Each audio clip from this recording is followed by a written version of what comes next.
Today I'm joined by Apex. Apex is an anonymous poster.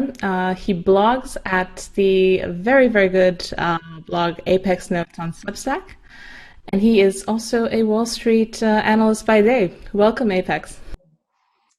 Hi, Alex. Thank you for having me. Yeah, it's great to have you here. I've been following you on Twitter, where I follow most of the people who eventually end up on this podcast. And I've been reading your very good blog. As I said, you're probably one of the more meticulous chroniclers of of essentially, I mean, it's called post-liberalism now, I think, this movement that we're kind of both part of. But you're also someone who has a very particular perspective on it. You're coming from kind of an atypical angle. This is not NRX. This is not, I don't know, John Gray, enlightened nihilism. You have your own set of beliefs that have led you here. So I'm curious to today kind of just explore that area and, some of your writing, some of your ideas. So yeah, I'm curious, how did you get to this point? Like where did the break with the water we swim in, with liberalism happen for you? Yeah, so most of the people in this sphere have either kind of come through like Moldbug or Land or some avenue near there, and I came from a fairly different one, which was I was an anarchitty in high school who thought he'd solved every problem in the world, as the arrogant 16-year-olds most of us once were, thought. And then around 18, I found this blog, and the blog was called zippycatholic.wordpress.com. And Zippy was an older gentleman. He'd been blogging since I was maybe 5. And he had this very interesting perspective on freedom and liberalism, and it kind of caught my eye at first because I was at first like, how could anyone believe these things? This sounds stupid. Like, freedom is obviously good. Blah blah blah. And this one line that he had was, freedom means, we call a society free when we put the right people in jail for the right reasons. And if either of those conditions fail, we call it, a tyranny or something like that. And he was gracious enough to spend at least 3 months putting up with me in the comments of his posts going, blah, blah, blah, how could you believe this, da, da, da, until eventually I stopped turtling and realized I just had no response to most of his arguments, everything I would say, he knew he could just completely deconstruct. And after a few months, I kind of had my ego knocked down a few pegs and decided that I needed to reevaluate my belief system. And that really sent me down rabbit hole after rabbit hole. And eventually kind of discovered a set of authors, a set of thoughts, that kind of led me to this sphere. I know that specifically what the person who got me on Twitter was a T.A. Jackson, who I found an obituary, because Zippy unfortunately passed away in 2018, and I found an obituary that T.A. Jackson had written, and then I basically found my way onto this very interesting sphere on Twitter, especially because, I come largely from the left, but was, at least from a number of spaces, broadly excommunicated for a variety of ideological differences. Apparently calling leftists hyper-capitalists in disguise does not make you many friends. So that's kind of been my journey. And eventually kind of just over the last couple of years, really sitting there and going, okay, and I think this is what post-liberalism means, really, at least to me, is understanding that when someone says the word freedom is not a thing in and of itself. When a person says that something is free, they're referring to a state of affairs that have, certain things are being done, certain things are outlawed, but like these things are good. freedom is an emotionally potent piece of rhetoric that lets someone impose a moral vision while pretending they're not. And the point is that post-liberalism just says, yes, we're all imposing a moral vision. That's fine. We always necessarily do. The question now is, which moral vision do we implement? And I think really the last couple of years for me has been a focus on, okay, I view these things as good. How do I justify them?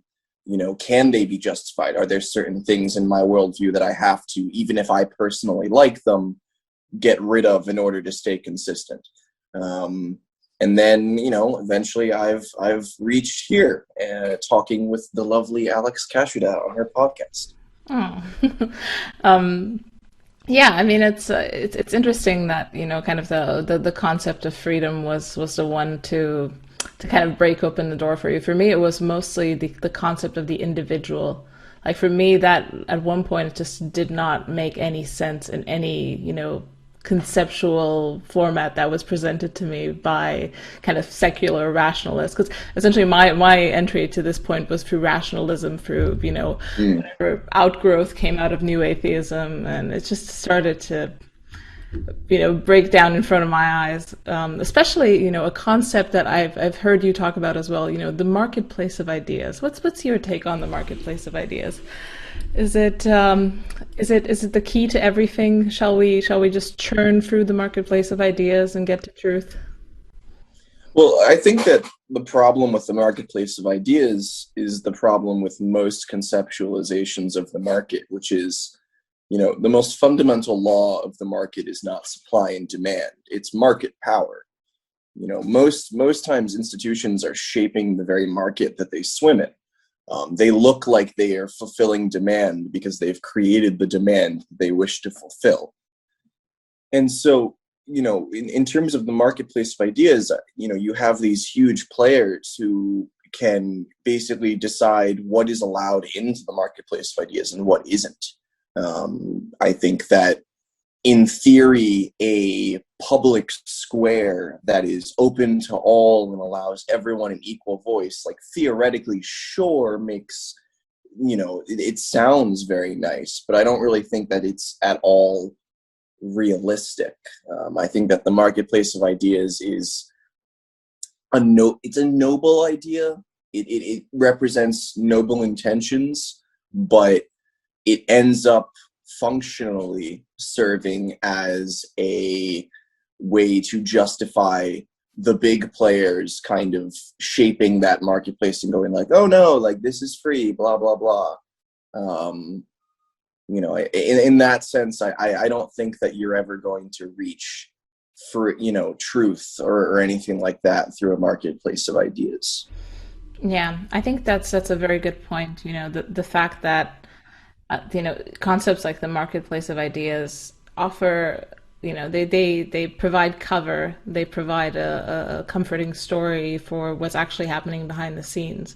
Like, this whole concept of, science or scientism that we now see. A lot of stuff can happen under the guise of authority, and this authority in a way is, that's what's so insidious about it. It does not see itself. It's it pretends to be the mechanism by which we arrive at truth. People take it at face value that it is, this is the marketplace of ideas, it's science, the experts have spoken, but it's actually just ruled by ham-fisted authoritarians that have no oversight, have no supervision. Yeah, I mean, and this is kind of, how the over-socialization side comes in, which is that most people just, they see science, they see expert, and this label confers legitimacy. It's like, it is a process, it is a person who stands outside of the normal, democratic battlefield of individuals' subjective preferences and is somehow an objective arbiter of truth. And I think that, the problem, and this is, I don't want to call it a Motte and Bailey because I don't think people are doing this consciously, but it's, you'll see people kind of swing where they'll go, well, the scientific method is very, it's not political, it's not, subjective, it's the scientific method. And you'll go, yeah, but the scientific method is not a conscious, godlike being doing experiments around the universe. Science is a practice done by scientists who are all human, who have their own subjective preferences and biases. And, in that sense, science is always political. And I think that, this boundary between the, battle of subjective preferences versus this so supposedly objective realm that sits outside of it is really, a way that you can confer legitimacy in a backhanded or underhanded manner. Yeah, absolutely. And yeah, that's the scary part of it, is that, it's so well cloaked. But you mentioned over socialization. This is a concept famously associated with the Unabomber, with Uncle Ted. Yep. And what can we learn from Ted Kaczynski? Isn't he just an unalloyed disaster? Is there anything? Crazy nutter. Yeah, crazy nutter. So Ted Kaczynski, his manifesto is interesting in that it is a very different perspective on the world. And he isn't the first one who discussed over-socialization, but he definitely popularized it in the mainstream consciousness.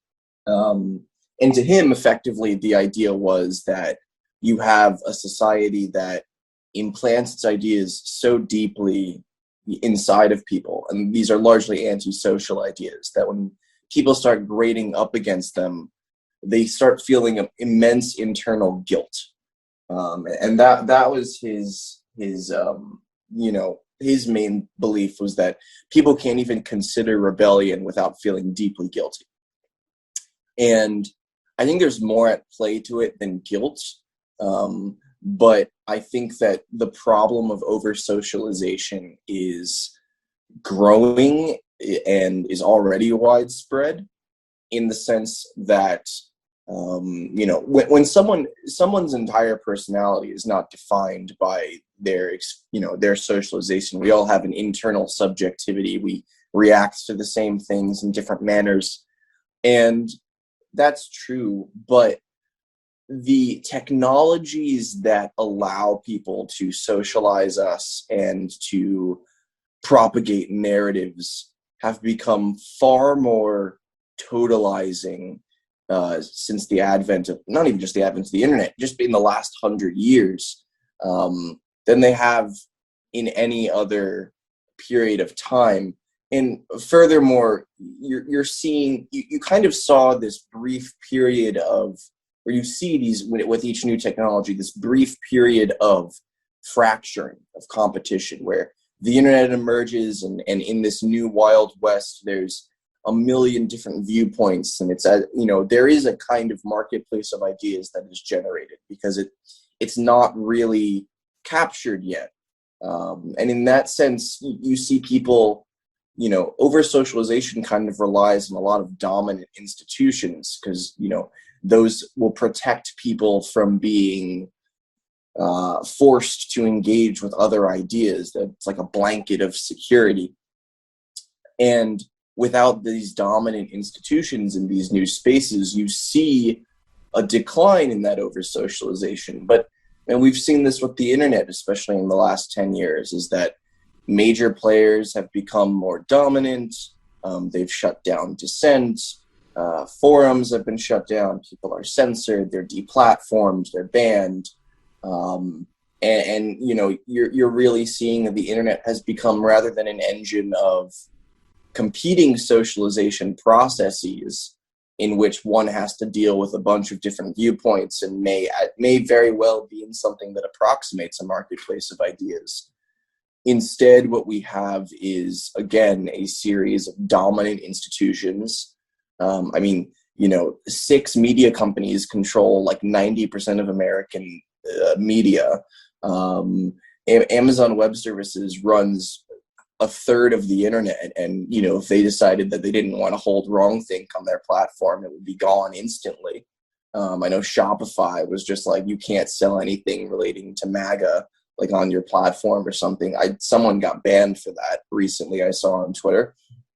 And it's you're now seeing these dominant institutions take over again. And I think that what ends up happening is that these dominant institutions, they tell a narrative that sounds very nice, and you hear it everywhere. It's repeated everywhere. I mean, to the point where you can barely escape it. And then when you come up against something that challenges it, you turtle. I mean, we all turtle naturally when we come up with something that challenges our ideas. But the difference is that the over-socialized person can immediately turn to every television and major website in their vicinity, and they get told, oh no, you're right, like, hush, it's all good, like, you'll be fine.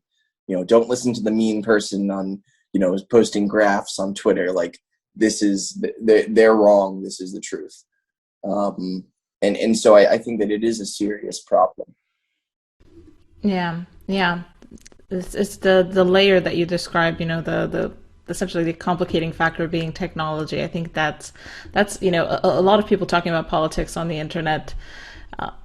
Oftentimes, I feel like the missing ingredient in a lot of these conversations is, we really underestimate, even though we talk about it a lot, how much this layer, this meme, constantly bombarding memeplex that you kind of create while you're using it, and that is weaponized, in different ways against you or for you, or it's just kind of this mesh of narrative that we're all embedded in. How much this influences things, because you can't really use, like, I don't know, 17th century political theory when you're essentially in this weird meta space. So I think any sort of analysis that needs to that has any chance of being at least a little bit correct has to account for this. And I mean, maybe this is me being biased because I'm very online, painfully online. Aren't we all? Yeah, but it's still, I can see this, and I see this, I can see this in my mom. She's painfully online, and she's like, kind of an older lady in Eastern Europe. Like, this is either coming for everyone or it's already there. So it's really interesting. I'm curious, like, we were talking about over socialization. Is there kind of a way to, yeah, it's hard to talk about fixes, but because I've been thinking a lot about the purposeful use of stigma, and it feels to me like in a way over socialization is kind of internalizing the norms of society in a way that's toxic for the individual that internalizes them, or at least gives them a little bit too much crime stop for their own good. I'm curious what you think about the role of stigma in society. I mean, is it only something that can be useful at a local level, or does it just become toxic when it works at scale? I mean, I think that stigma can work at any given level. I think that the problem with talking about fixes like this is that many times it's one of those inconvenient times when great man theory rears its ugly head again, which is that in many cases, what you have is a technology or an institution that could be used, as you mentioned, a memeplex could be used for or against you. And it comes down to the values and interests of the people on top, or at least just people in general in the institution. And so, in terms of stigma, I mean, I think that, stigmatizing something is fine. I think that, what you have is you have, and I'll kind of trace this towards the question of moral habit, which is, when you're younger, you don't reach your hand into the cookie jar because your mom will smack your hand if you do. And you don't like getting your hand smacked, it hurts. And that's the entirety of your belief when you're 6, is I'm just like, no, like I don't want my mom to smack me. And then as you get older, you begin to understand that there is a reason behind this. And, it's like, okay, like my mom doesn't want me to eat only cookies because I'll feel terrible and I'll have acne and I'll gain weight and, everything will suck.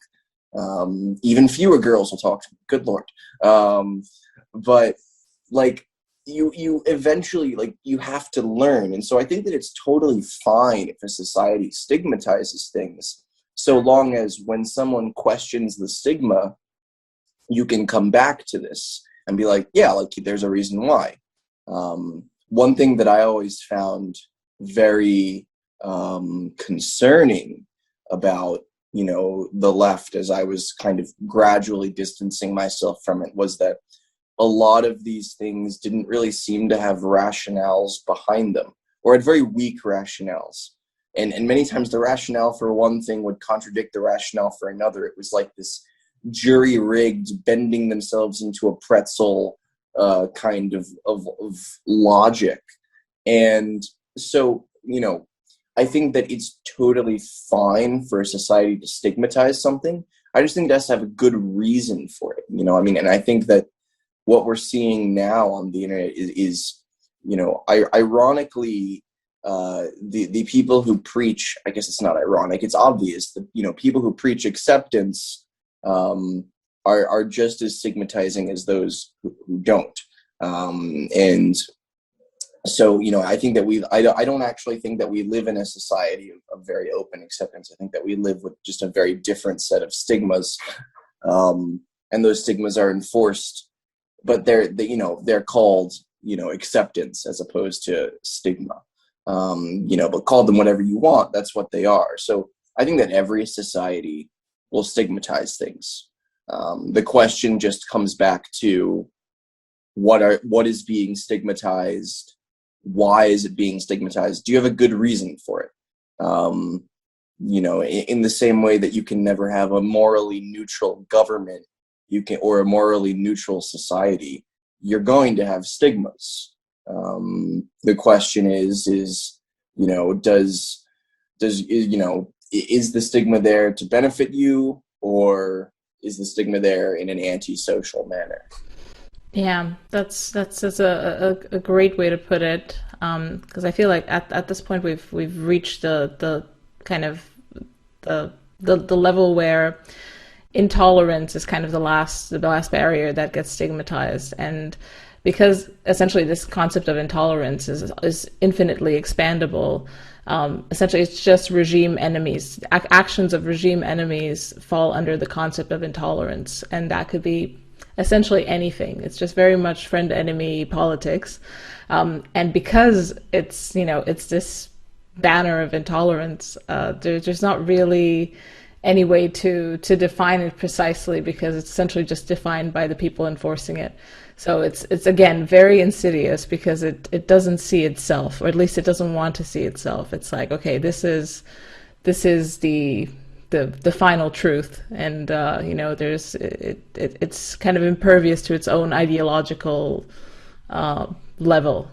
Yeah, I will. I mean, in the same way, it's the same kind of problem that you have with freedom, equality, etc., which is tolerance is not a thing in and of itself.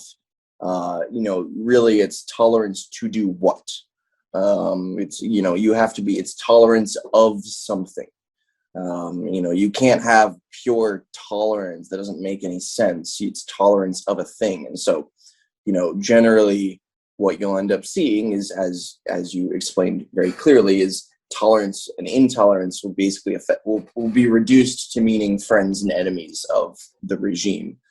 Blue Empire will decide who is performing wrongthink and who is a good and loyal ally, and will attach tolerance or intolerance labels to these different groups.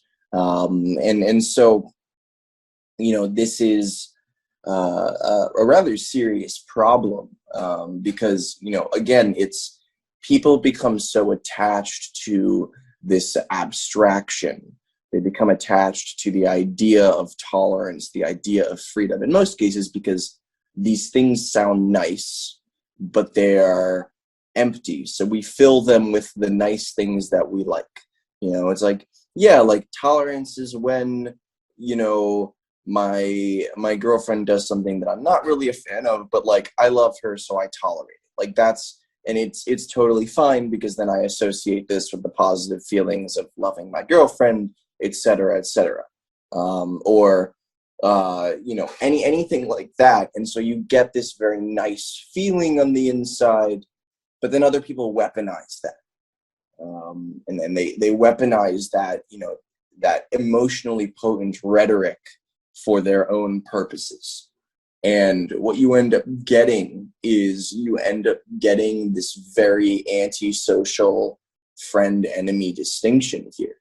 And these empty labels really, again, kind of coming back to what I think that post-liberalism has to do is I always tell people, like, just get rid of the labels. Like the labels they in and of themselves are meaningless. Like political freedom is nonsense. It doesn't have, like, it literally does not mean anything. What you are, when I ask a communist what freedom means, and I ask a anarcho-capitalist what freedom means, they give me two very different answers, and there's no real freedom that I can appeal to.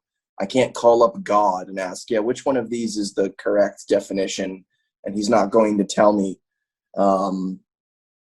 So really it's just deciding what should be tolerated. In other words, what should be good, or what is good, and what is unacceptable.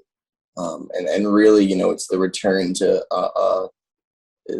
acknowledging liberalism's false retreat from morality, and just saying, rather than pretending to be neutral, we're just going to acknowledge that every society implements its morality, and we have to ask which morality we want to implement.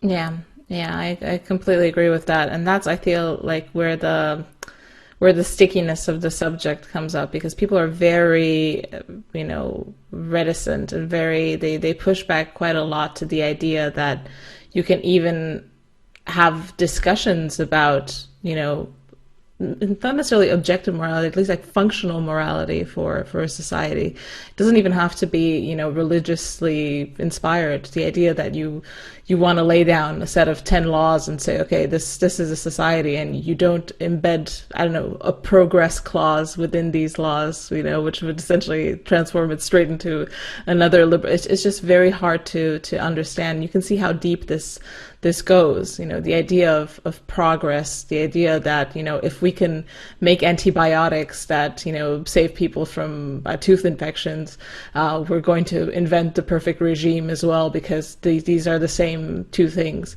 I think that's I don't know, for me, that's been the biggest pushback. It's like, okay, don't even mention it, because it's hot water. I know. What's your relationship to the idea of progress?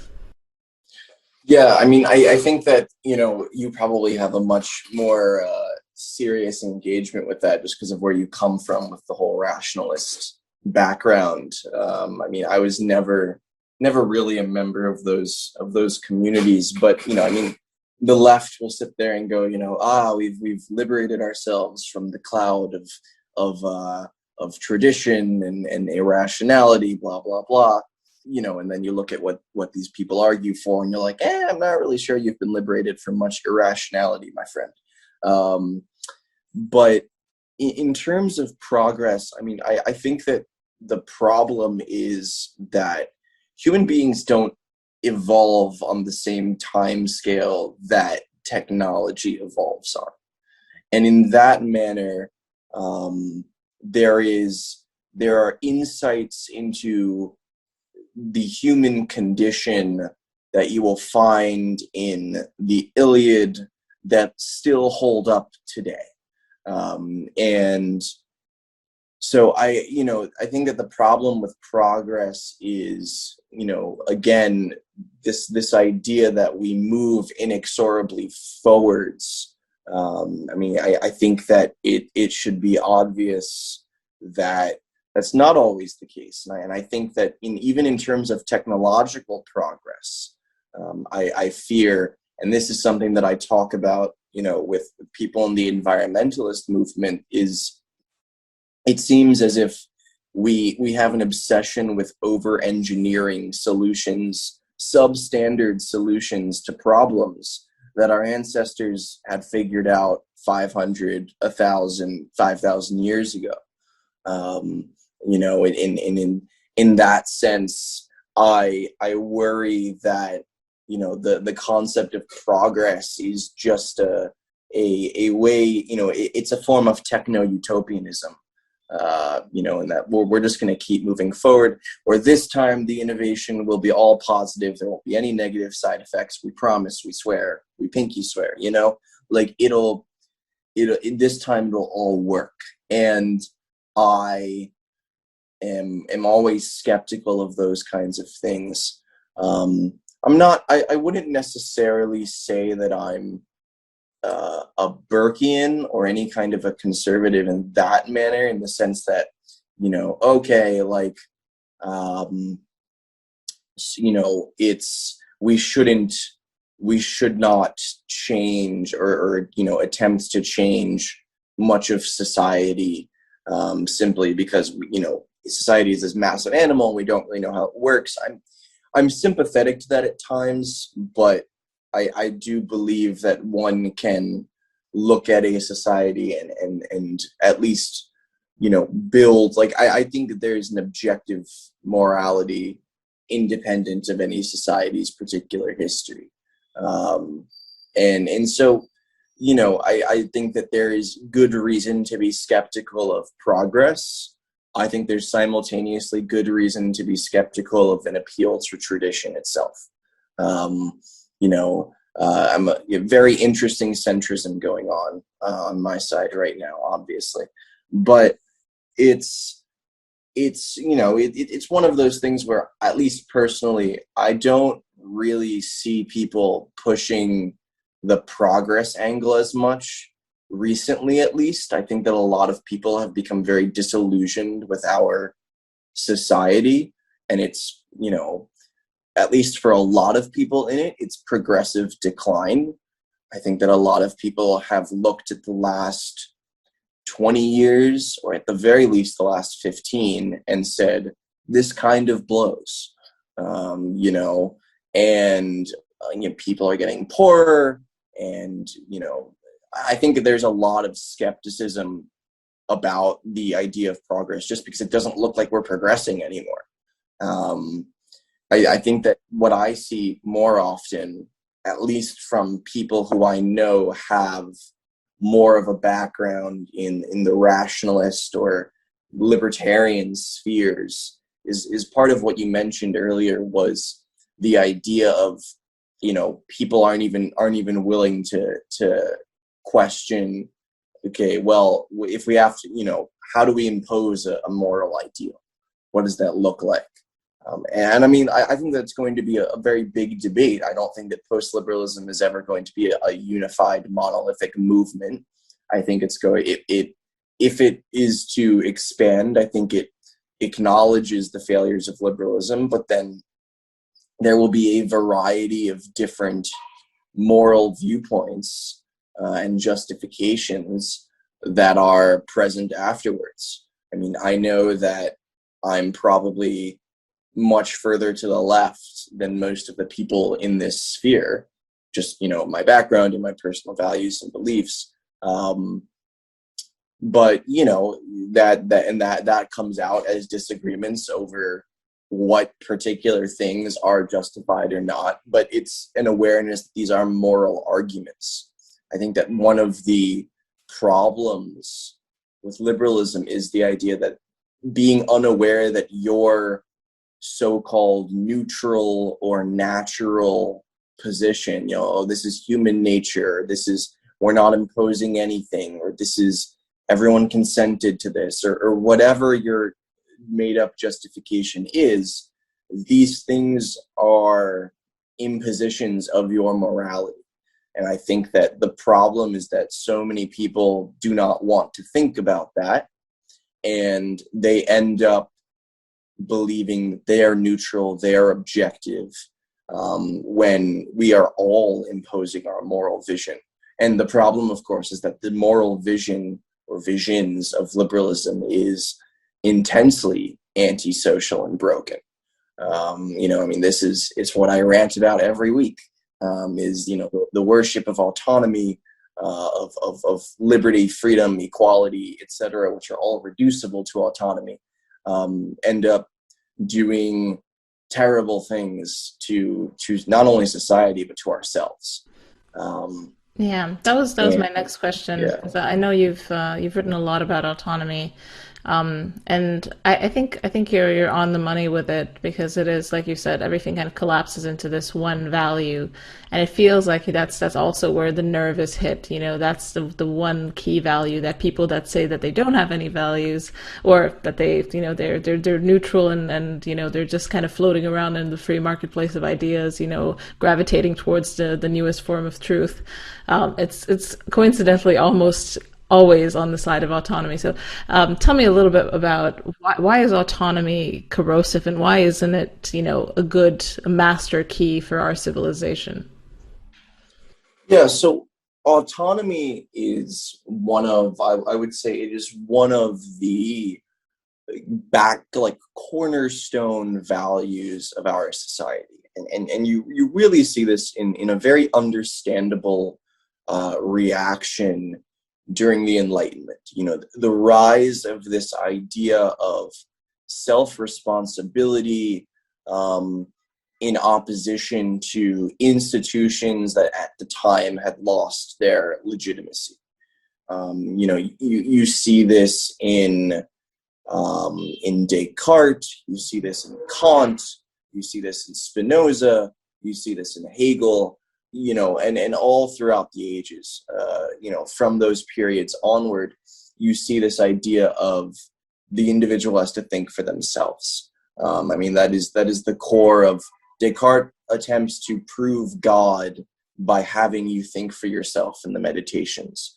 Kant's what is enlightenment is describe, explicitly states how enlightenment is man freeing himself from the authority of the unthinking authority of others. That one must be critical, one must use one's own mind.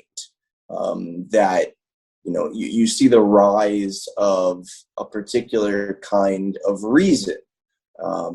So Charles Taylor distinguished between two forms of rationality. He called them substantive and procedural.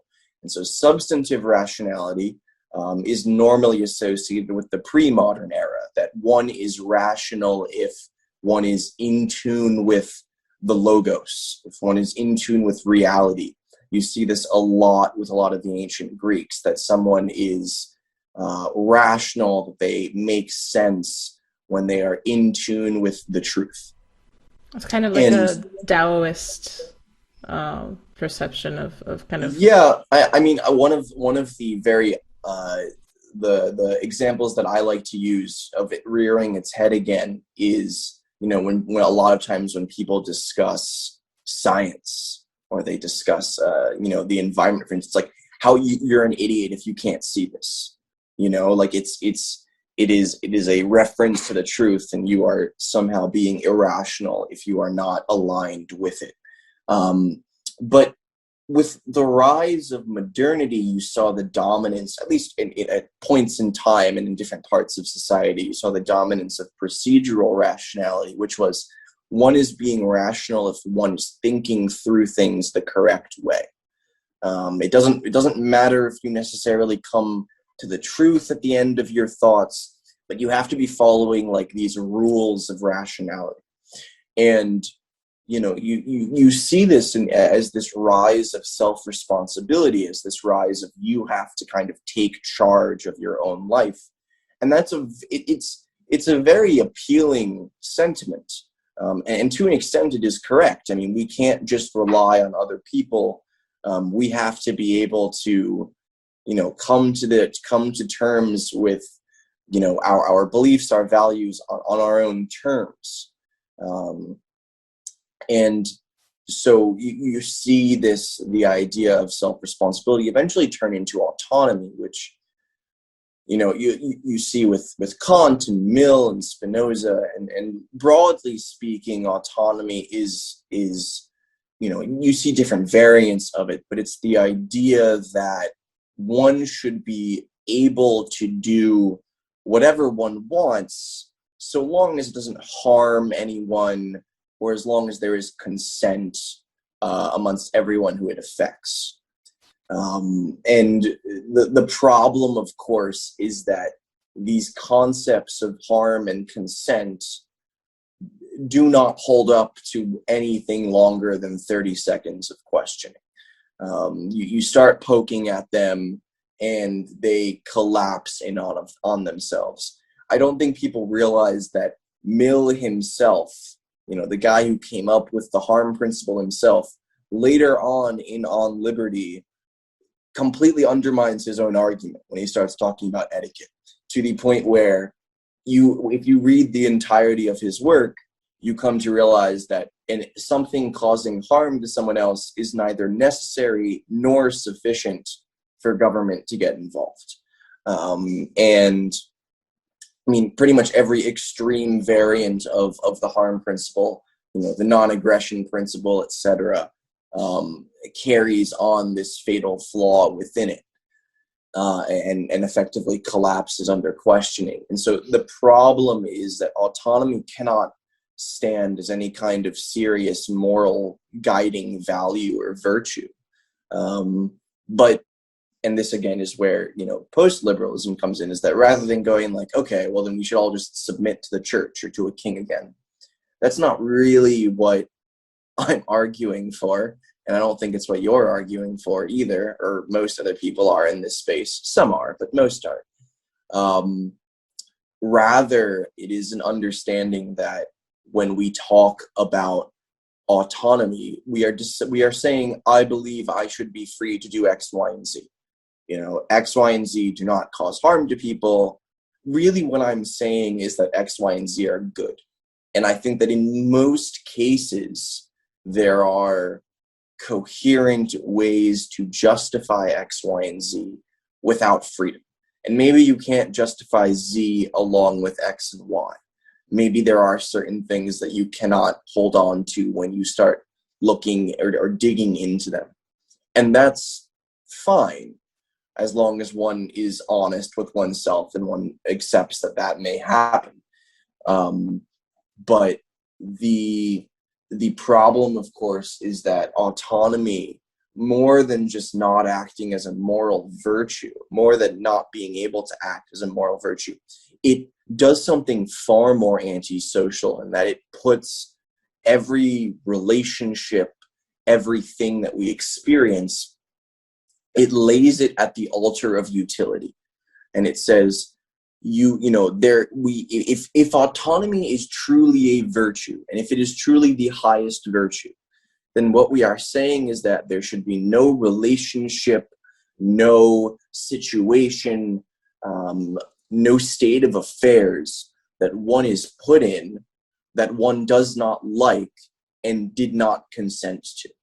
And so when you look at the systems that support autonomy, which is not just capitalistic freedom, but also the left, who brings autonomy again to a point where I would argue that they're more hyper-capitalistic than the most devout neoliberal. The problem comes when now all of these spaces, the family, religion, tradition, all of these spaces are commodified. They are turned into spaces and situations where one only has to interact with them so long as one wants to. And that's utility. It's the value form. It is turning everything into a commodity. And it is ironic that the very reason why a communist can never institute a gift economy, why they could never have a communist society, is because of this value of autonomy, that you can't have a gift economy when every single situation you're in is a commodified one. I mean, the closest thing to a gift economy that we have are religious temples and monasteries. if anyone is interested, there's some very interesting work on like monastic economics, very cool sphere. But you only really have these kinds of gift economies in these non-commodified spaces where one understands that there is a higher value than one's own autonomistic pleasure. And that higher value does not have to be God. It doesn't have to be religious, doesn't have to be the state, probably shouldn't be the state. It can be just being embedded in a community, valuing your family, friends, closeness, all of these things. You know, that there's a variety of different ways to resolve this tension. But the problem, of course, is that a huge number of people hold to autonomy out of fear. And they hold to autonomy out of fear because they are afraid that when they are forced to look into the mirror of morality, apologies, my window's open. If you look into the mirror of morality, you will not like what you see. That you will realize that there are certain things that you want that are not good. There are certain things that you do that make you not the best person. And people don't like realizing that they're not a good person. No one does. Most of us would much rather, all of us, I think, besides maybe a handful of saints around the world, all of us would much rather dig deeper and deeper into self-delusion than we would acknowledge that we have done something wrong and need to not necessarily repent, but reform ourselves to some degree. And in that sense, yeah, sorry. No. I completely agree. I feel like one of the most interesting cases for this, and kind of like the pinnacle of personal autonomy nowadays, and obviously a hot button issue, is abortion. Which I'm curious what your stance is from this perspective on abortion. Because it is, there's kind of like, there's overlapping autonomies in there, but obviously one overrides the other, at least in the modern conception. Yeah, so I actually, funny enough, on my old Medium blog, I'd written I think it's like 9,000 words or something. It was almost like a screed, but effectively I was pro-choice for a very long time, just because, it's like, yeah, it's whatever, it's autonomy, do what you want with your body, blah, blah, blah. And I eventually came to, especially after I'd gotten my ego knocked down a few pegs, I really decided that I was going to start interrogating my own beliefs a little bit more, not just go like, oh, well, everyone around me is telling me I'm right, so I'm probably fine. So I really started going through it, and I ended up at a pretty solid pro-life position. Largely, what I effectively argued was that when you look at, there's kind of like four main classes of arguments on the pro-choice side, I think. And, I broke them down to autonomy, utility, fairness, and personhood. And really the only one that stands even a bit of chance of holding up to scrutiny is the personhood arguments. And my personal belief came down to really like two principles. And I think that these principles also, funny enough, kind of come from a variety of perceptions or perspectives that are pretty common amongst the left, I think, broadly. But effectively, my argument was that I think that we should be following the atrocities of the 20th century.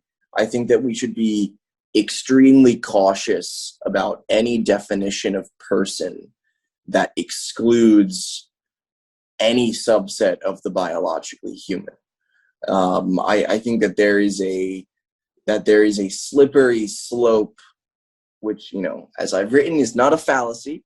There is a slippery slope to looking at people and deciding that they're not really people. They're just things. And I think, again, this ties into the dehumanization, the objectification, the commodification of others that comes along with autonomy. I think that ultimately, and this is why I think that you're right, that abortion sits as such a hot topic issue, because it's kind of the crux of the issue of, is it autonomy, or do we, acknowledge that there is, because autonomy demands dehumanization, is there a definition of personhood that demands that dehumanization cannot happen, that objectification cannot happen, that these are full people, they deserve respect, because that instantly puts it above autonomy. It instantaneously demotes autonomy from that top virtue and says other things have to come first. And I really think that is why you get this such a strong debate. I mean, I think the other side, of course, is again that's a more philosophical side. The other side is the more visceral one of, people do not want to be to put, once you start putting boundaries on sexual morality, that kind of implies boundaries on lots of other things, and no one wants to open that Pandora's box, and so it becomes this massively entrenched, it becomes trench warfare. The positions and the percentages of the population who hold each position haven't changed in like 30 years, probably longer. But at the end of the day, I think that's really what it comes down to, is this argument that, is there, are all, because a person is a moral category that demands a certain degree of respect. Human is a biological one, and so if everyone who is biologically human, everything that is biologically human, is a person, then we have a really, if we take that seriously, and plenty of times in our society we do not take our moral values very seriously. But if we were to take that seriously, it instantly demotes autonomy. In that moment, liberalism dies effectively, because it can no longer hold itself. I mean, it's a dead man walking right now, but it becomes accepted that it cannot hold, and so you have a very strong, very fierce debate there. So yeah, I mean, I think that from those two angles, I don't want any limitations on myself, the visceral feeling of screw you, go away, to the philosophical side of, you are looking at, is autonomy that highest virtue or not? You combine them, and that's what makes it such a battlefield.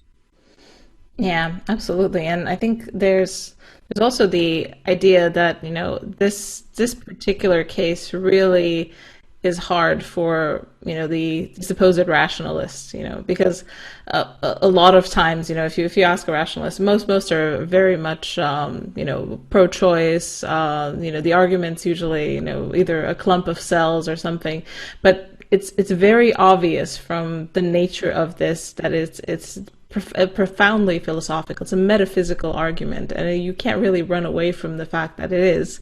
And I feel like that's why people try to dismiss it. And there's not really any truth claim that can be made about the personhood status of a clump of cells / child. And one person would say, okay, it's a child since conception. The other person would say that, it's a clump of cells until the moment it screams. It's really clear that there's a leap of faith in there, and I feel like that's what makes people very, very uncomfortable about it. Yeah, I mean, I think that one of the I think that the delusion of the idea that you can kind of have like democracy or the public square or the marketplace of ideas can kind of come to truth only really works if everyone kind of agrees on metaphysical priors to begin with, and the problem is that that has never been the case, and it probably never will. Sure, there were certain societies that everyone genuinely believed in a particular religion, and in that sense, or in the exact same interpretation of that religion, in that sense, yes, you could have had a marketplace of ideas operate within a small village, but at scale, you don't have that kind of unity. And I think that, again, someone can look at me and go, like, someone can say, I think we've progressed past the 20th century atrocities. I don't think that'll ever happen again. And I can call them delusional all I want, but they're allowed to have that belief. And in that sense, my argument wouldn't hold, or at least the visceral side of my argument wouldn't really impact them.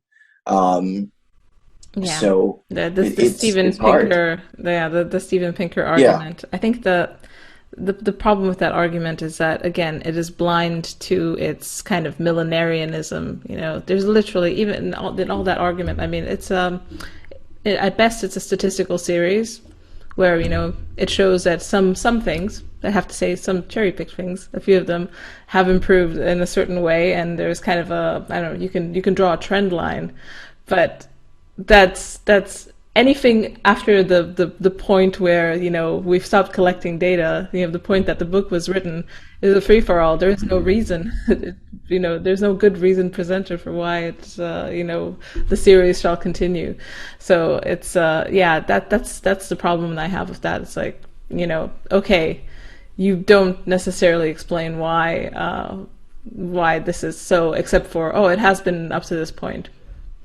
Okay. Yeah, I think, and I wrote about, how, the worship of the line, and Robert Kennedy had a great quote, which is, even if we act to erase material poverty, there's another greater task. It is to confront the poverty of satisfaction, purpose, and dignity that afflicts us all.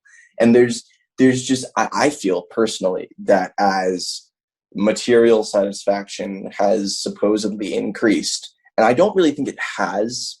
I really think that if one, generally I am as someone who does work in finance, I am always extremely skeptical when I see a report that just throws graphs at me. Generally, if you're throwing graphs at me, it's because you can't explain your position, which is because you're wrong. That tends to be my heuristic. It doesn't always hold. There are certain analysts that just don't like writing words, but that's generally my position. And I think that in a lot of cases, these are used to hide the fact that, our economy is not, material poverty is increasing. Our economy is not working for a large number of people. And in that sense, even that argument doesn't really hold up. And let alone the fact that, these measures of material poverty measure everything except that which makes life worth living. So it's a problem. And I think that there is a serious issue in terms of kind of using these statistical, it's in the same, it's very similar to how you use, well, experts say this. It's kind of a very similar usage to that. But yeah, I think that there is the lack of meaning in our lives is very profound. And to my favorite philosopher, Charles Taylor, I'm going to keep referencing him, mentioned that there's kind of a difference in pre-modern versus modern crises of meaning, or existential crises. In the pre-modern world, the existential crisis is that, oh dear God, I'm not living up to the standard. I'm going to go to hell, I'm going to get punished. You know, it's I'm not being good enough. And the modern crisis is that I don't even know what good is. You know, I don't even know what standard I should be, you know, trying to pursue. I could be doing really well, and I could also be doing really poorly. And that it is this kind of, you know, that's the new kind of, you know, there's no ground anymore. I'm kind of just I'm falling through the air, and I'm not really sure, Yeah, you know, that's what, a really interesting point. Yeah, like it's almost like there's a bunch of ropes hanging and I'm falling and I don't know which one to grab, because one of them will catch me and one of them will open a door and an alligator is going to come out and eat me. You know, it's this profound uncertainty about where I stand in the world. Yeah. Do you think that that's one of the reasons why a lot of these, you know, kind of rebellion movements that we see today are essentially still rebelling against the, you know, the hollow husk of a former anything that could be constrained as oppressive. Like, you know, you essentially if you ask a kind of a libertarian kind of anarchist person, like, you know, what they're fighting against, it's usually some caricature of something that hasn't really been around for a long time. Like, there needs to be some opposition. So, you know, that I think the caricature creates that meaning, creates that opposition, even if it's, you know, if it doesn't really exist in the world anymore.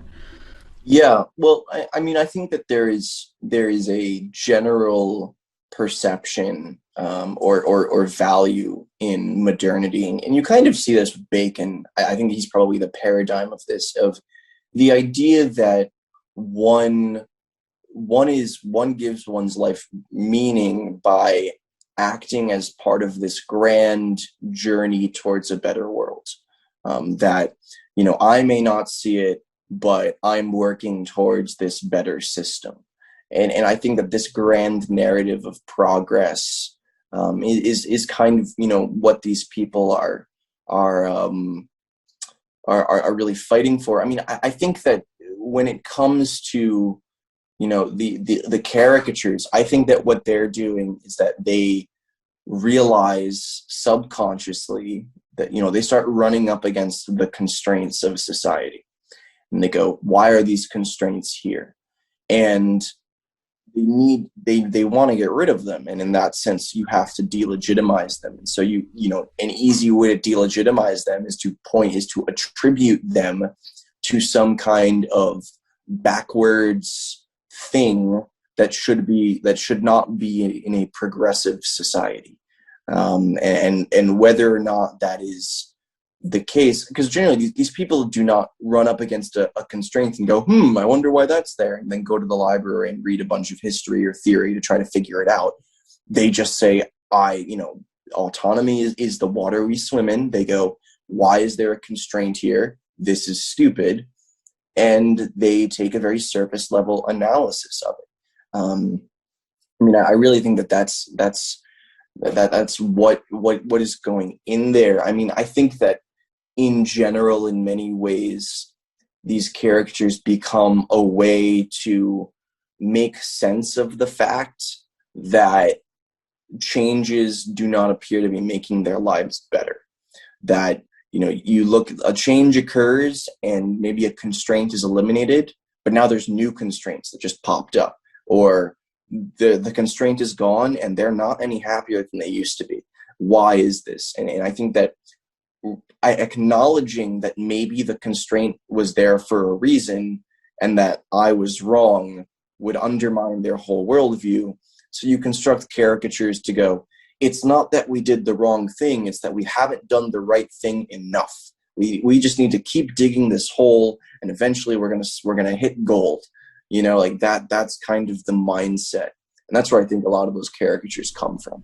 Yeah, that reminds me of the whole discussion around sex work, and probably the most vitriolic hate that I ever get on the internet is from libertarian feminists who are very, very much into the emancipation of women through sex work, and they the thing that they keep bringing up is that, okay, you know, sex work would be absolutely fine if we completely eliminated all stigma related to sex and obviously to sex work.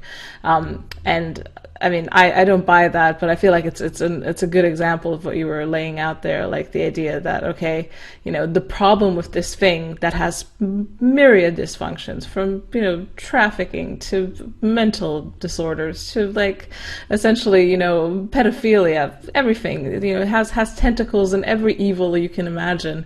The problem with it is that it's not liberalized enough. We just didn't inject enough freedom into it. The second we completely drop all the ties that bind, it will turn into a utopia, because the only problem, obviously, is that there's not enough autonomy, there's not enough freedom in the system. Yeah, exactly. And you know, I wrote about specifically, you know, prostitution and pornography a week ago, and I mean it is it's remarkable because you end up kind of looking at this and asking, you know, like, well, what is empowerment? What is emancipation? What is all this stuff? And like, emancipation, to turn myself into an object, doesn't really seem very empowering. And it kind of, it comes down again, you know, to this obsession with autonomy. You know, the autonomy demands alienation. The alienation is antisocial, and eventually the commodification of the body is a particularly heinous case of alienation, because you're alienating yourself from your own body. You know, it's like, well, you know, you get this situation in which an individual almost psychologically amputates themselves, where, you know, we've become just a ghost in a machine. You know, this idea that our body has become an instrument of pleasure for ourselves or for someone else, and you know, ourselves are somehow distinct from our body, that we are no longer embodied creatures. Just what we are embodied creatures. We're not machines. We're not spirits temporarily trapped in this decaying piece of meat clay. So it is one of those things where, you know, again, you kind of have to almost do a reductio, you know, an absurd reduction of their position in order to get them going. You know, I mean, I always, you know, point out, you know, when people say there's not enough autonomy, I always, you know, the opening is, you know, should someone be able to kidnap and murder a child? And it's like, well, obviously not. Like, that's terrible. That's horrible. And it's like, okay, well, like, there are people out there who genuinely want to do that, that is a fundamental desire of their being. And you go, okay, well, there's certain things you can't do. And then eventually you kind of break through the, you know, you get them to start falling back on harm and consent. Then you have to demonstrate why neither of those operate very well. I mean, on the consent side has been, you know, ironically, a beating, you know, it's been a drum that radical feminists have beat for decades, is, you know, consent is not a valid thing in this sphere of objectification and of power relations and all of that. You know, there's lots of arguments about there, but, you know, I mean, harm as well just completely collapses. And so eventually you're kind of left with nothing. And I think that's where, again, you then have to come in and demonstrate, okay, like, yes, you know, autonomy isn't the thing, but like, a lot of the things you like or you think are good are still good. Like, they're actually good things. Not all of them. Some of them are very clearly wrong, but a lot of them are still good things. Like, I'm not asking you to completely reorient yourself. I'm asking you to kind of acknowledge that a few places on your map of the world were not accurate, and just kind of rewrite it a little bit to understand better what is going on. You know, and I think that in that case, you can slowly get people to understand these things, but I think that in a lot of cases it is a slow process. It's one that, I mean, we're immersed in from the moment that we're born. The moment we go to, I mean, in America at least, like freedom, America, like that's just you're immersed in it from the moment you go to school. Your parents were immersed in it, so you're immersed in it at home. Like it is a profound background value. I mean, most people do not think of taking the pH of the water that we all swim in, and realizing that, oh wow, this is just pure acid, and maybe that's why everything is getting burnt away. Yeah, I think there's also kind of a blindness to other perspectives, just because we've, not only, is this essentially, you have this illusion, when you exist as a human, and even outside of the capitalist state context, you feel yourself being the driver of the flesh suit, and it feels like the context that we've let grow around that illusion really just reinforces it. So I think that's also part of why people see it. For them, it's really hard to break out of that mindset that, okay, this is an illusion. It does take a little bit of thought and a little bit of wrestling with the consequences of things around you. And also, I think you made a really good point of the fact that once you buy into autonomy, once you go down the track of autonomy, chase autonomy, you also kind of accumulate these moral injuries that some part of you knows, this is not okay, but you're kind of down the track at one point, and you kind of have to justify your decisions and justify them under the banner of autonomy, and it's really hard to face that. So I see this with a lot of, older women or something who've kind of were feminism pilled early in their lives, and kind of went down a certain track, and now they're really discombobulated, and they're doubling down, and it's I don't know, it's a tough one. Do you think that this kind of illusion of individualism is also part of it? I mean, I don't know if I would go that far, because I think that there needs to be an understanding that we are individuals.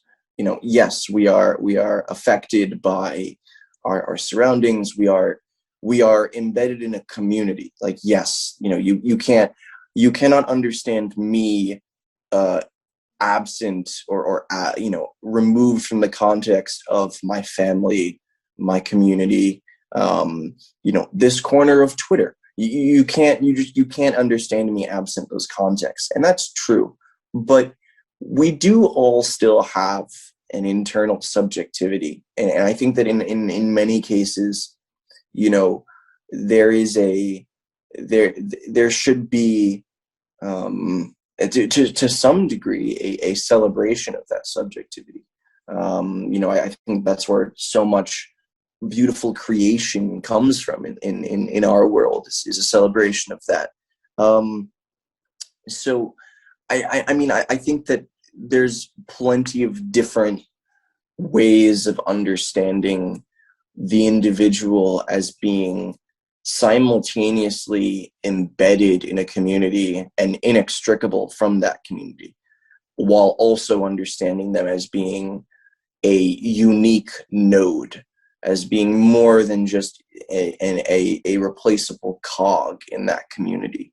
And so in that sense, I think that, that there's a difference between understanding the failure of autonomy as a moral guiding virtue and individualism as a stance. I mean, I think that, you kind of have to make sure that you don't jump between or fall into either the under-socialized or over-socialized traps. Individuals are not purely, functions of inputs from society that they churn up and then they pop out. And individuals are not these wholly independent entities that, they come together to sign a contract and create society, or each one of them has purely independent preferences they're expressing in the marketplace. Like, all of these are nonsense, obviously.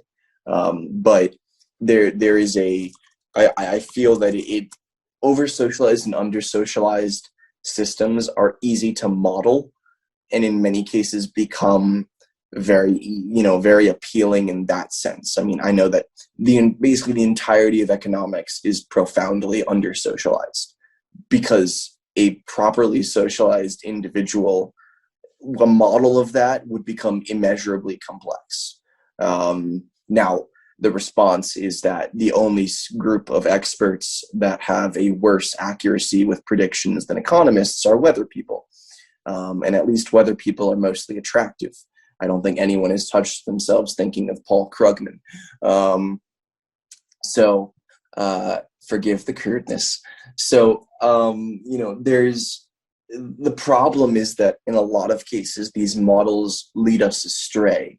And I think that sitting there and looking at, the individualist versus collectivist versus maybe communitarian things end up kind of becoming a bit obfuscatory, in that they end up, reducing themselves to variants of autonomy.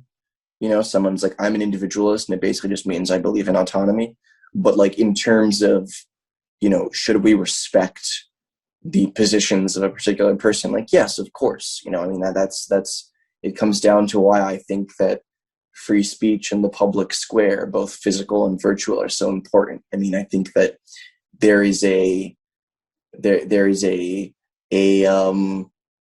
gradient there in terms of making sure that we don't, because you don't want to, it's not, you don't want to feed the false dichotomy that we're picking between a society of antisocial autonomy worship or 1984.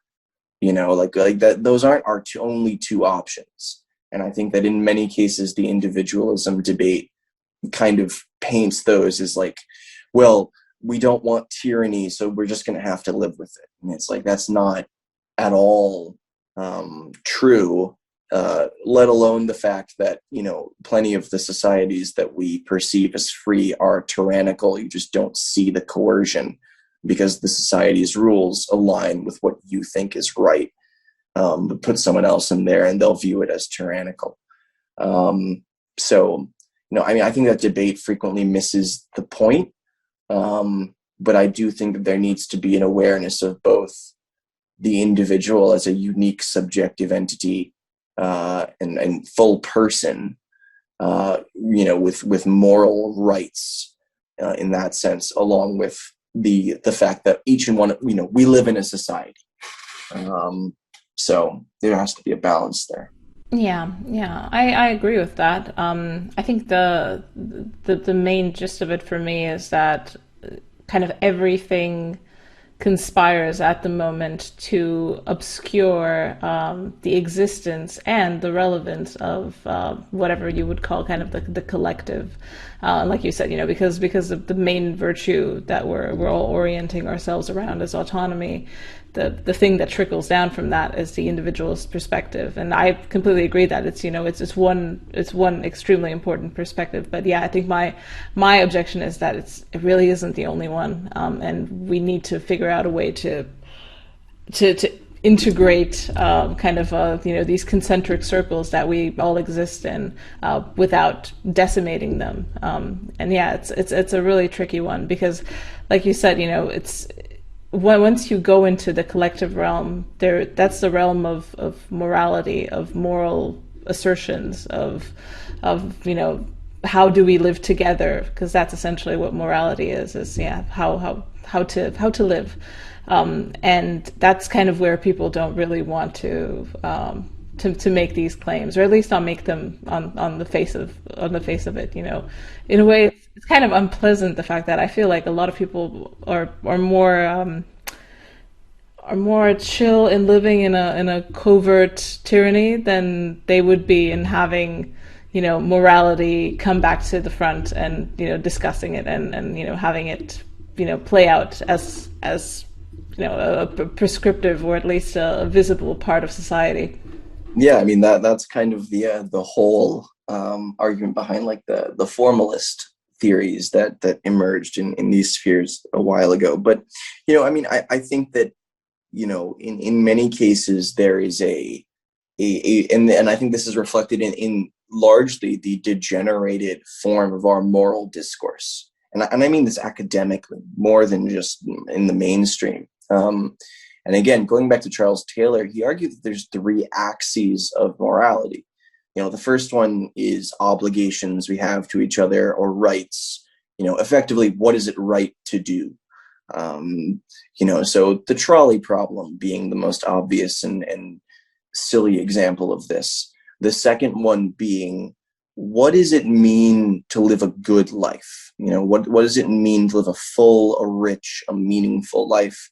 And the third one is, what are the standards by which I become dignified, or at least worthy of dignity in the eyes of my peers, or on the converse, undignified or unworthy of dignity? And Taylor argues effectively that our society really only focuses on that first axis that you look at, and he's not the first one who argued this. There is a very good, fairly short paper. It's called The Schizophrenia of Modern Ethical Theories by Michael Stalker. And he argued effectively that our obsession with obligation has almost precluded us from being able to live a full life, to live a good life. And he used this very funny, or at least I find it very funny, example, which is, imagine you wake up in the hospital and you got hit by a car and you got a broken leg, and like this sucks. You wake up and your friend is standing next to you at the bed, and you're like, wow, like I didn't even know you came, blah blah blah. And your friend is like, well, yes, that is what friends do.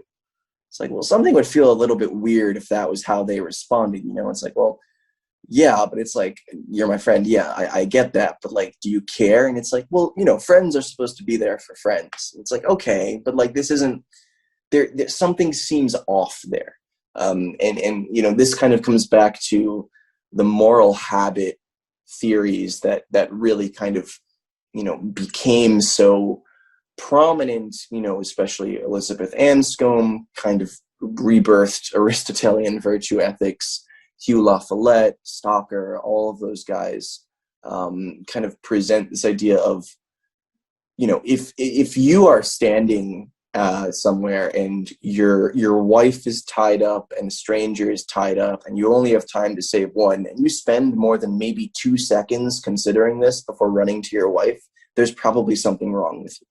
Like and so the question becomes, when it says like, what does it mean to live a good life, or what does it even mean to be a good person? Someone who almost instantaneously reacts, who has the habit to do what is right, to do what is good. Like a good person instinctually feels, they habitually do what is right or what is good. And I think that the problem is that when that stops, when you say that, nope, society is morally neutral, you can't have a right or good, you've precluded that question. And then you go to obligations, and of course we now have a vastly minimized set of obligations, because if it's not harm or consent, like autonomy says, do whatever you and then you have these kind of vague, you have to tolerate everything kind of points. And it's not to say that tolerance is necessarily bad. Tolerance just is, but the question is, what are you tolerating? And again, you have this serious problem in terms of making sure that you have a full explanation of morality, and our society really doesn't. I mean, to the point where you get very simple thought experiments. I mean, like the shopping cart problem that was so popular on Twitter. It's like, do you return the shopping cart or do you leave it? The choice is yours, and it's a very simple thought experiment, but it begins to tap at the dam that's preventing us from asking, that's holding all of these questions back. And I think it's very much tied to our, all of this is tied together. And I think that sometimes it can be very, very, how do I put this? It can be very daunting to take a look at this. It's almost like, how do you eat an elephant? And it's you can't just take a bite because it'll kick you in the face. And it's hard, but I do think that there are, I've seen conversions. I am a conversion story. I think that it can be done, but I think that, there needs to be much more meaningful conversations in society. And I think that we need to be willing to have those, as opposed to being almost having a phobia of moral or metaphysical conversations. Yeah, that's kind of what I love most about the space that we're in. I feel like a lot of people, in their very own way, are kind of tackling the elephant. The elephant now is called this murky concept of post-liberalism, but it's being slowly chipped at. So I think we're running up on time a little bit. Before I let you go, I want to ask you the question of the show. Is there a subversive thinker that you think is not getting enough of the limelight? Could be useful for people to think either about morality, about political philosophy, or whatever field you think is interesting. Yeah, I think that there's this one book by John Safranek. It's called The Myth of Liberalism, and it is a very interesting take. It's very much not metaphysical. It is an analysis of freedom, equality, all of these liberal ideals, and demonstrating how all of them are reducible to autonomy through the lens of U.S. Supreme Court cases. And it's easy to follow. It's very clear. But it's also, you hear names thrown around in this space. You hear Deneen, you hear Moldbug. You basically never hear Safranek. So I definitely recommend anyone interested in this. He's a little bit too easy on conservatives. He's obviously a conservative himself, but the arguments still stand. And he does a very good job of explaining how all of these concepts break down. And I think that it's very much worth a read. Excellent. Yeah, I had never heard of this, but that sounds really interesting. I'll definitely read it. Thank you so much, Apex. This has been really, really fun. I hope I wasn't a bit. This is my kind of my afternoon lull, being this expanding creature as I am. But it was really lovely to finally chat to you after engaging so much online. And it's great to finally engage. Yeah, I thank you so much for having me on. This has been a really fun conversation, and yeah, it's nice to talk, as opposed to just kind of sending replies to each other in Twitter threads. But yeah, this has been great. I think that we're moving, our sphere is slowly moving towards some answers, and I'm excited to see how that keeps progressing. Yeah, and I think, we're not gonna figure it out tomorrow, and I think that's fine as well, whatever the haters say. So, is there any place you want to point people towards, a place that they should sign up? I think I recommend the Substack, but if you can give me the complete link. Yeah, so the Substack, it is apexsnotes.substack.com, APEXS notes. It's for now, none of my stuff is behind a paywall. Any paid subscription is just to support me. The only thing I'd ever put behind a paywall is something that I would need to spend my own money on in order to write. But it's you can do that, or you can follow me on Twitter. It's at apex_simmaps, SIMMAPS. But yeah, and I'm excited to see how all of this develops. Yeah, me too. Thanks again for coming on. All right. Thank you so much, Alex. Have a great day.